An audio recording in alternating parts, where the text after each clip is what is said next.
বিএনপির স্থায়ী কমিটির সদস্য নজরুল ইসলাম খান বলেছেন, শহীদ রাষ্ট্রপতি জিয়াউর রহমান উন্নয়নের যাত্রা যেখান থেকে শুরু করেছিলেন, বিএনপি সাধারণ জনগণের ভোটে নির্বাচিত হয়ে সেই উন্নয়নের যাত্রা শেষ করবে।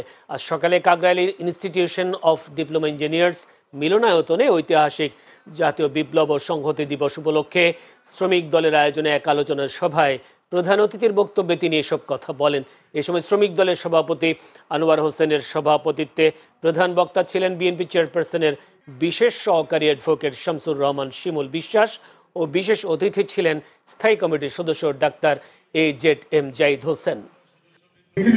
কর্মসূচি ঘোষণা করা হয়েছে, আপনারা নিশ্চয়ই দেখেছেন।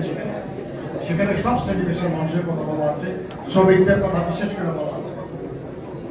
আমরা যদি এই পরিবর্তনে আমাদের পক্ষে নিয়ে আসতে পারি, তাহলে আমাদের আকাঙ্ক্ষা অনেক কিছুই পূরণ হবে।